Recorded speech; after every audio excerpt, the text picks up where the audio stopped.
អ្វីដែលអស្ចារ្យនោះគឺភ្លើងនោះពុំបានឆេះដល់បណ្ឌិតសោះបងប្អូនអរគ្នាព្រះឥន្ទដែលក្រឡាខ្លួនធ្វើជាព្រាហ្មណ៍នោះក៏បានស្ទុះទៅពើព្រះបរមពុរិស័ទឡើងទៅដល់មណ្ឌលព្រះច័ន្ទហើយទ្រង់ក៏បានយករូបមនាងសិលាគូរូបទន្សាយហើយព្រះឥន្ទសម្រាប់ប្រវត្តិនៃពិធីបុណ្យសំពះព្រះខែនិងអកអំបុកវិញគឺមានរឿងដំណាលព្រះបរមពុរិស័ទនៃយើងទ្រង់យកកំណើតទៅជាសត្វទន្សាយនៅថ្ងៃពេញបរមីនោះផងដែរសាសនាបណ្ឌិតដែលបានអធិដ្ឋានអបោសុទ្ធសិលហើយឧទ្ទិសជាទានបរមបារមីដើម្បីបំពេញឲ្យពោធិសម្ភារៈឲ្យបានត្រាស់ដឹងជាព្រះពុទ្ធបងប្អូនអរគ្នាហើយហេតុការណ៍មួយនោះដែរក៏បានជ្រាបទៅដល់ព្រះឥន្ទបងប្អូនអរគ្នាទ្រង់ក៏បានក្រឡាខ្លួនធ្វើជាព្រាហ្មណ៍ចាស់មួយមកសុំសាច់សបណ្ឌិតធ្វើជាអាហារ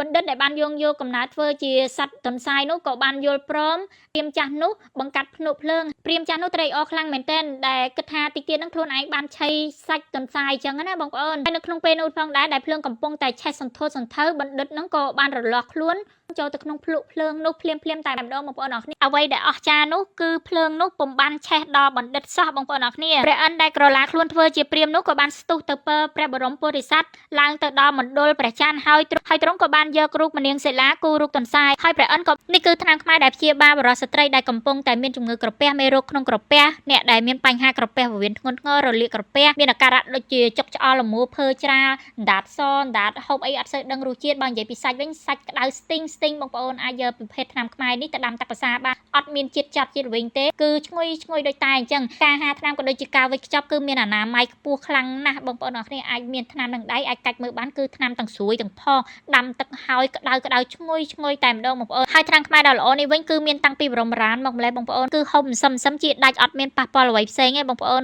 តមគឺមានតមជាតិហ្គាសមីបុកល្ហុងម្ទេសរយៈពេលហូបថ្នាំផងដែរវិធីប្រើក៏ដូចជាការតមគឺមាននៅលើកញ្ចប់ស្រេចសូមបញ្ជាក់ប្រាប់បងប្អូនថាថ្នាំខាងយើងខ្ញុំគឺព្យាបាលជំងឺផ្សេងគ្នាអត់មានថ្នាំមួយកញ្ចប់ត្រូវបានជំងឺរាប់រយមុខដូចថ្នាំគេផ្សេងណាបងប្អូនបើបងប្អូនមានអាការៈដូចបងប្អូនរៀបរាប់ខាងលើនេះបងប្អូនមានចង្អល់បន្ថែមក៏ដូចជាចង់ពិគ្រោះជាមួយនឹងអ្នកគ្រូឆាយចម្រើនផ្ទាល់បងប្អូនអាចតាក់ទងទៅលេខទូរស័ព្ទនៅលើកញ្ចប់ក៏ដូចជានៅលើវីដេអូនេះស្រេចសិនជាបងប្អូនចាប់អារម្មណ៍ចង់ជាវឱសថពីផេកមួយណាបងប្អូនក៏អាចឆែកមើលសិនមុននឹងយើងជឿនឹងទុកចិត្តទិញចង់ដឹងថាគេលក់យូរប៉ុណ្ណាអ្នកចុច follow page ប៉ុណ្ណាបងប្អូនអាចឆែកមើល page ខាងប្អូនឬក៏ page ខាងគេសិនមុននឹងបងប្អូនជឿទុកចិត្តមុននឹងការទិញជៀសវាងភ័យខ្លាយបងប្អូនបានអធិដ្ឋានថាសូមឲ្យទន្សាយដែលជាព្រះបរមពុរិស័ទនេះដែលយើងខ្ញុំបានគូនេះនៅជាប់ជារៀងរហូតដល់ទីបំផុតដោយមានជំនឿតាមរឿងនេះផងដែរឲ្យតែពេលយប់ថ្ងៃពេញបរមីខែកដឹកជារៀងរាល់ឆ្នាំគឺយើងតែងតែនាំគ្នាយកចំណីក៏ដូចជាអំបុកចេកតែងតែបូជាទៅដល់ព្រះច័ន្ទឬក៏មកដល់បច្ចុប្បន្ននេះយើងហៅថាពិធីសែនព្រះខែ